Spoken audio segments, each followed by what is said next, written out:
WCBI News at 6 starts now. Good evening, everyone, and thanks for joining us. What started off as a payroll investigation ends in a major embezzlement charges. Investigators from the state auditor's office have been in Ecru unraveling an alleged web of corruption that had been going on for nearly 4 years. WCBI's Parker King speaks with State Auditor Stacey Pickering, and he joins us live in the studio with more. Parker? The charges come as a shock to residents in this small town in Pontotoc County. Even more shocking was where most of the money was spent. Again, it started off a simple payroll case. We thought money was missing and overpaid there, and we started getting into it and found out it was a much bigger, much more elaborate fraud that was taking place. Over the course of 4 years, Ecru City Clerk Gretchen Moody allegedly embezzled almost $400,000 from city funds to buy one thing: firearms. Over 77 weapons total. To be given as gifts to former Ecru Police Chief Paul Martin Blaylock.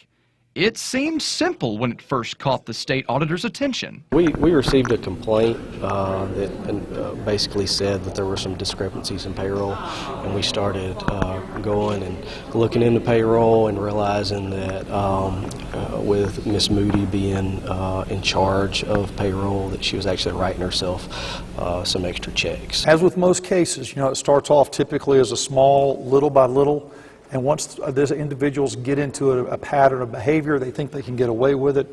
But the one thing when it comes to public corruption of any scale, of any size, there's always a paper trail. That trail led investigators to Moody's office, and what they found was incriminating. It was very unorganized, so we started looking at documents. We discovered some credit cards and started looking at those and noticed that some of these firearms were purchased on that credit card. After presenting evidence before a grand jury, both Moody and Blaylock were indicted.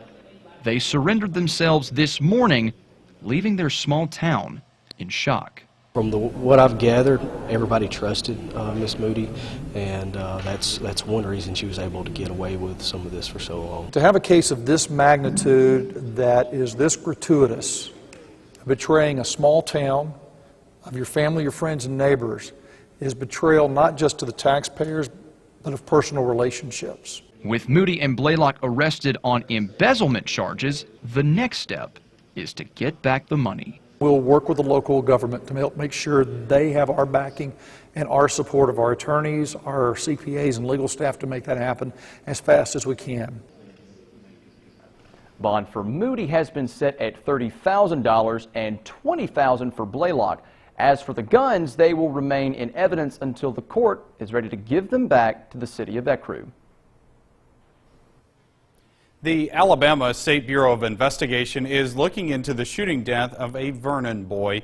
SBI says the 12-year-old was shot at a residence on 4th Street Southwest around 8 p.m. on Monday. Lamar County Coroner Alan Chandler identified the victim as Jaron Barnes. SBI did not release whether anyone was in custody. The shooting remains under investigation.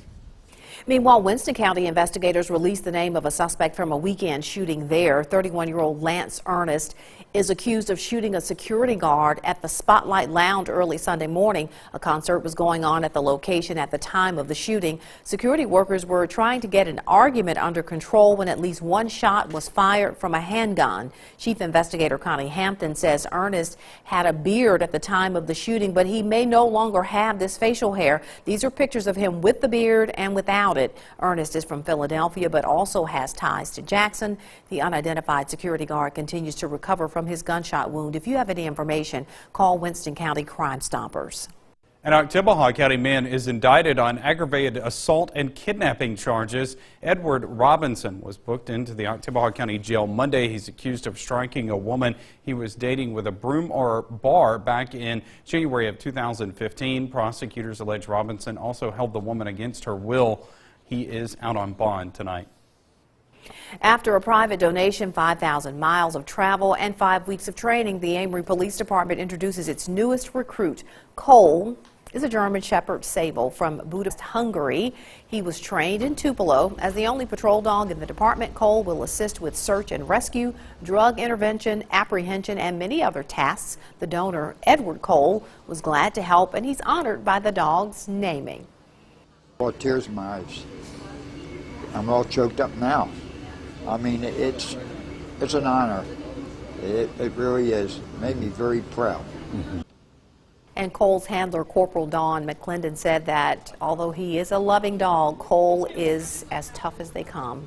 And I absolutely believe that. Time now for a first look at our forecast with meteorologist Amanda Reynolds, who, by the way, is very, very gentle.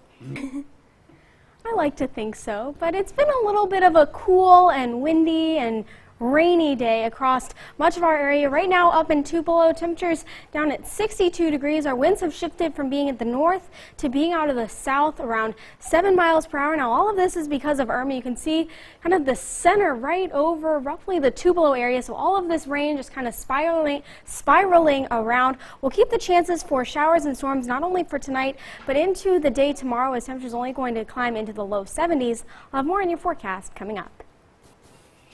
Nearly 5 million people in Florida are still without power and electricity tonight. Crews from all over the country are heading there right now to help out. Ford County Electric is sending over a dozen men to an area hit by Hurricane Irma. Our Jory Talley caught up with them today, and she joins us live with more. Jory.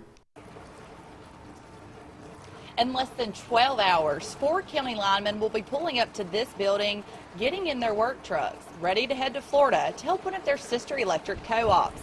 Several thousand people are left without power in their service area, and these Mississippi linemen are ready to get down there and restore power.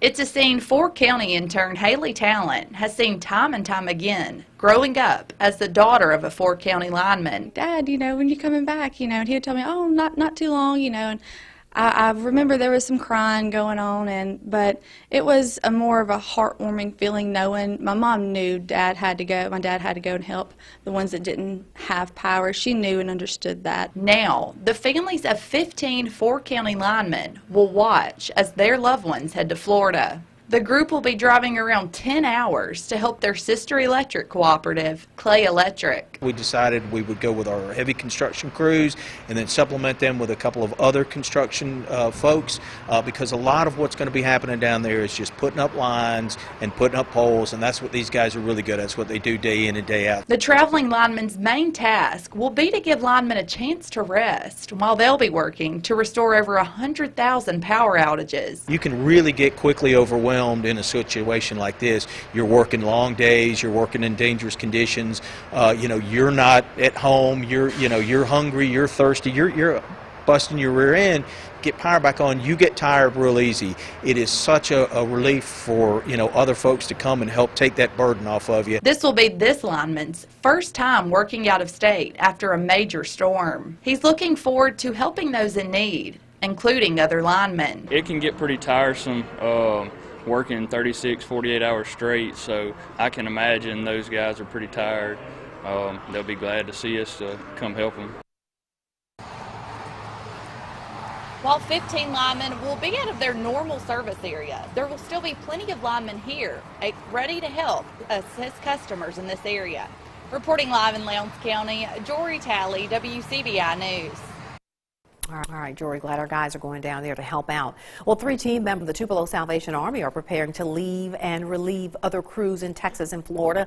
They will be relieving Salvation Army crews who've been busy with the canteen or feeding trucks. Organizers say the needs are great for those who survived Hurricanes Harvey and Irma that are cleaning up. The mobile canteens help feed anyone impacted by the storms. Not just first responders, those who are affected, those who have been displaced, those who have been moved into shelters, and the crews now that have come in to help, like crews from our area and all the other states who come in to help restore power and do those things. So it's going to be quite an effort. And teams will stay in their areas for about 2 weeks at a time. When we come back, we have a familiar face with some interesting facts about a familiar place. Find out where R.H. Brown has been hanging out in this week's Tuesday Down. The CBI News at 6 with Andrea Self and Joey Barnes. Welcome back. Several cities and towns in North Mississippi have names that reflect the area's Native American heritage. One of those is the land of the hanging grapes. In this week's Tuesday Town, R.H. Brown heads to Pontotoc and gets a closer look at the area's original residents.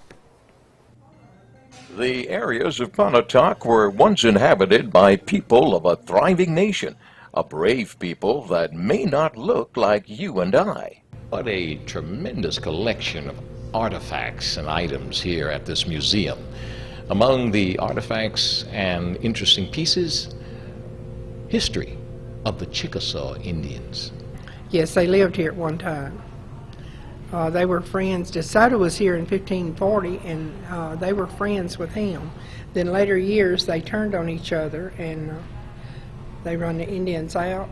In Pontotoc, we are able to retrace the stems of the Chickasaw and learn of the hardships endured not really so long ago. Yes, this would be a typical Indian village. They camped here all the way through Tupelo, Natchez Trace, which Natchez Trace is well known for them. The arrowheads have been found all over North Mississippi.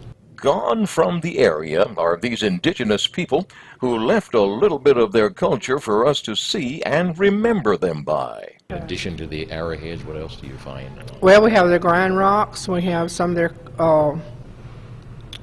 you said grind rocks? Grind rocks where they ground their corn, their paint, their medicines. And the men killed the animals and the women cleaned them. That's because in this period there were no grocery stores and supermarkets. Just wilderness and all the free meat you caught at no charges and tax-free. The tools of these first Americans, while not altogether primitive, they certainly were less modern than what we use today. The hoes, the axe is made from stone, and it was donated by Don Browning. He passed away around 2 months ago, and he's let us use them all this time. There are books to help us understand the culture of a people no longer as vibrant as then. The Chickasaw, living life then in a place we know of now. In Pontotoc for Tuesday's Town, R.H. Brown, WCBI News. The Chickasaw Bicentennial is September 30th. Well, we'll keep the showers around through the day tomorrow, but we should clear most of them out as we get into the afternoon. Another cool one only going to top out in the low 70s. Your full forecast right after the break.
First Alert Forecast with meteorologist Amanda Reynolds.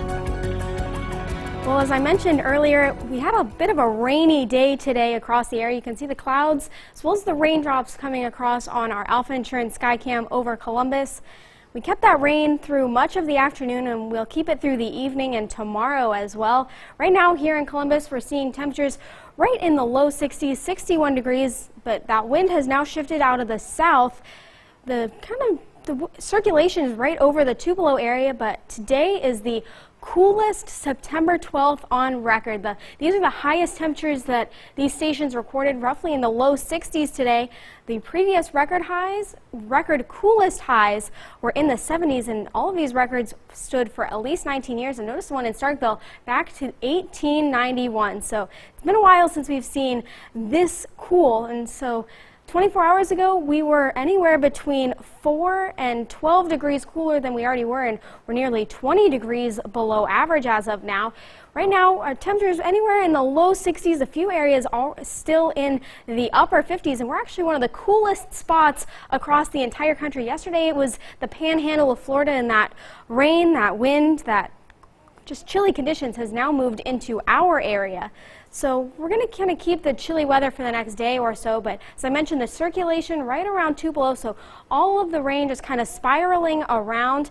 And this is the whole big picture. You see that just the big swath of rain all the way from Oklahoma back to the northeast. We're seeing a little bit of wind right now, but nothing compared to what we saw overnight, and even that was nothing compared to what some of the southeast coast saw.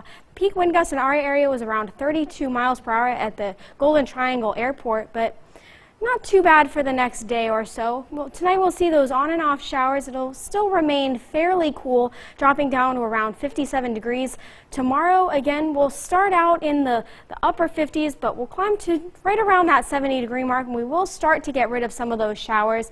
Again, it'll be cool tomorrow, but we'll see more of that sunshine as we go into the second half of the week, and we'll see those temperatures returning back to normal, if not actually a little bit above normal. So those showers move out, and once we get through tomorrow, we'll see those clouds clear as well. 7-day forecast.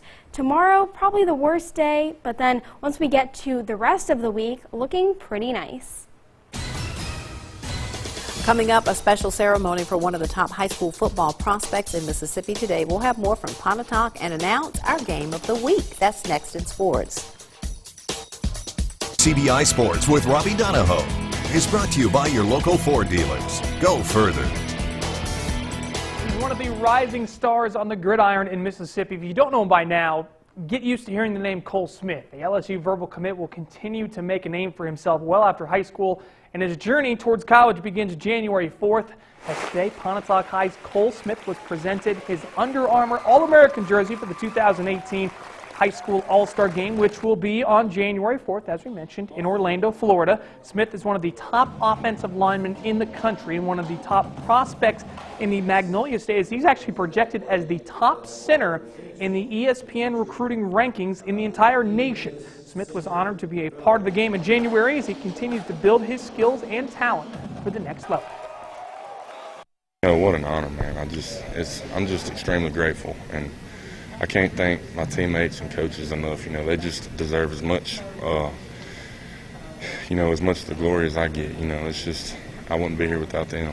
What he's done for the community and the program and the school, he's put Pontotoc on the map. I mean, what else can you say? Him and his senior class and the class before them have put Pontotoc back where they're in the conversation instead of just a game. Warriors are in the 4A top 5. We'll get to that here momentarily. The new AP high school football polls are out. West Point remains your #1 team in the state with Tupelo at 3, Starkville at 6. 6A top 5, Starkville has jumped up to 4, Oxford receiving votes. In the 5A top 5, it's still West Point at 1. No surprise there. They got 10 to 13 first place votes. 4A, you have Pontotoc at 2. Louisville's now at 4. Noxubee at 5. In 3A, Aberdeen and South Pontotoc are receiving votes. In 2A, Calhoun City's at 2 still. East Webster dropped to 5. And in 1A, Nanawaya, Smithville, Noxapater. If you want to see these full polls, go to our website now at WCBI.com. Well, staying with high school football and 2-on-2, our Carl Hogan Toyota Game of the Week. Rivalry games, hard to come by at this point in the season, but in Week 5, we have a throwback rivalry that we still like to call the Highway 9 Bowl. It's Eupora at Choctaw County for our Week 5 Carl Hogan Toyota Game of the Week. Last year's game, one of the most exciting, enjoyable football games you'll see as the Chargers outlasted the Eagles 35-34. Choctaw County and Eupora have played twice since the Chargers consolidated Ackerman and Eupora, Ackerman and Ware, I should say, as the two schools are split in the all-time series 1-1. Before that, Eupora had won 8 of the last 11 against the former Ackerman Indians. We'll be live from Choctaw County at 5 and 6 on Friday to preview all the action.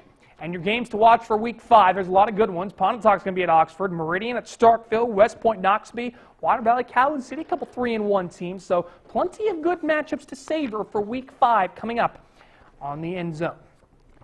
And lastly, the college football day 2 of the NCAA's Committee on Infractions hearing with Ole Miss and other parties is complete from Covington, Kentucky. Now, according to reports, the committee went through 14 of 21 allegations on Monday's meeting, and it appears the other 7 allegations were discussed today, and the hearing is complete. The projected date for possible further sanctions will be 6 to 8 weeks, if not longer. Potential punishments could be handed down by the NCAA to Ole Miss middle to late November, could be into December. It's just hard to project. No one knows anything at this point. Don't read anything into what people say on Twitter or message boards. It's all chatter. We'll just have to wait and see until November. But there will be projections, There'll and you be know plenty that. of projections Always. and plenty of chatter. Yep, That's what how it social goes. media is for, right? Yeah. We'll be right back. Well, if you can make it through tomorrow, better weather is in store, or at least more sunny and warmer weather.